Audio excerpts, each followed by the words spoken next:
2016 সালের 21শে জুলাই আমাকে ছলে বলে কুমিল্লা শহর থেকে অপহরণ করা হয়।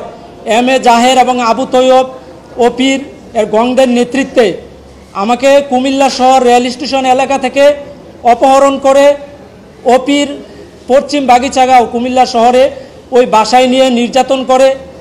এর পরবর্তী সময় আমাকে গ্রামের দিকে এম এ জাহের এমপি তার বাসায় নিয়ে যায়। ওখান থেকে একটি পরিত্যক্ত বিল্ডিংয়ের মধ্যে ঢুকিয়ে আমাকে রাতভর নির্যাতন করে।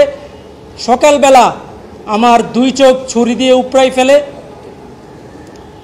আমার চোখ উপড়ানোর সাথে যারা সর্বাত্মকভাবে জড়িত ছিল, আজকে আমি অপরাধ ট্রাইব্যুনালে এসেছি যে যারা সর্বাত্মকভাবে ষড়যন্ত্রের মাধ্যমে আমার দুই চোখ তুলে নিয়ে সারা জীবনের জন্য আমাকে অন্ধ করে দিয়েছে, তাদের বিরুদ্ধে অভিযোগ দায়ের করেছি।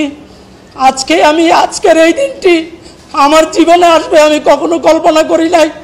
আজকে এই বাংলাদেশে আমি মুক্ত বাতাসে নিঃশ্বাস ফেলে আমার বিরুদ্ধে যারা ষড়যন্ত্র করেছিল, আমাকে অন্ধ করে দিয়েছিল, তাদের বিরুদ্ধে আমি বুক ফুলিয়ে সামনে এসে অভিযোগ করতে পারবো, আদালতের সামনে এসে অভিযোগ করতে পারবো। এই ধরনের সাহস আমার তৈরি হবে আমি কখনো কল্পনাও করি নাই। আমি যে দল করি, জাতীয়তাবাদী ছাত্র দলের সহযোগিতায় আমি আজকে আপনাদের সামনে এসেছি। আমি সব সময় জানতাম যে মানুষ মারা যাওয়ার পরে অন্ধকার কবরে চলে যায়, কিন্তু আজকে আমি দুনিয়াতে বেঁচে থাকার পরও পৃথিবীটা আমার কাছে অন্ধকার, আমি কিছু দেখতে পাই না।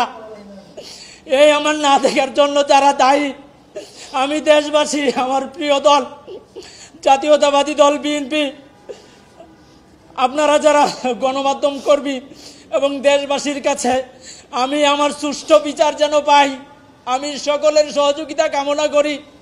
কারণ আমি আর চোখের দৃষ্টিশক্তি ফিরে পাবো না, এটা নিশ্চিত হয়ে গেছে। ডাক্তারও বলে দিচ্ছে, আমাকে চোখ তোলার পরেও আমাকে বিনা চিকিৎসায় হসপিটালে ফেলে রাখছিল এবং আমাকে মিথ্যা মামলা দিয়ে, একটি সাজানো মারামারির মিথ্যা মামলা দিয়ে আমাকে জেলখানায়, আমি দীর্ঘদিন জেল খেটেছি এই চোখ তোলা অবস্থায়, কিন্তু ভাবি নাই কখনো বেঁচে ফিরে আসতে পারবো। তো আমি সকলের কাছে আকুল আবেদন, আপনারা চাইলে আমার দৃষ্টিশক্তিকে ফিরিয়ে দিতে পারবেন না, কিন্তু আপনারা চাইলে আমার এই চোখ উপড়ে ফেলার ঘটনার সাথে যারা জড়িত তাদেরকে বিচারের কাঠগড়ায় দাঁড় করাতে পারবেন এবং সুষ্ঠু বিচারের মাধ্যমে তাদেরকে এমন শাস্তি প্রদান করবেন।